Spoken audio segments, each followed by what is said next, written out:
আমার বড় ছোট ভাই সবাই একসাথে আমরা চতুর্থ শ্রেণীর কর্মচারী।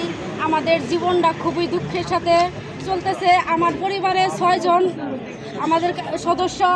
আমি মাত্র 8,200 টাকা পে স্কেলের একজন কর্মচারী।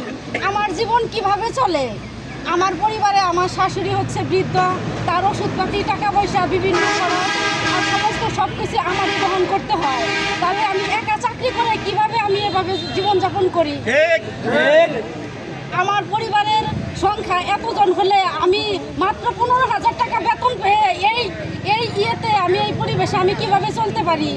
আর অনেক সব জিনিসের অনেক মূল্য। আমি 22 কিলোমিটার রাস্তায় আমি গাড়ি জার্নি করে প্রতিদিন আমার কত টাকা খরচ হয়? আমি কয় টাকা বেতন পাই? আমার সন্তান আছে, আমার স্কুলে পড়াইতে হয়। আমি আমার সন্তানরা আমি ভালোভাবে সব কিছু আমি তাদের আবদার আমি মিটাইতে পারি না। আমার খুবই দুঃখ, আমার খুবই কষ্ট। আপনি সরকার আমাদের সবার দাবি আপনি মেনে নেন। কমিশনকে স্বাগত জানিয়েছি। পে কমিশন যে সুপারিশ দিয়েছে সেই সুপারিশকেও স্বাগত জানিয়েছি।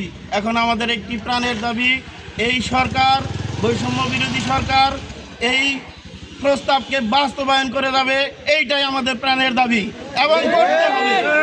বাংলার কর্মচারী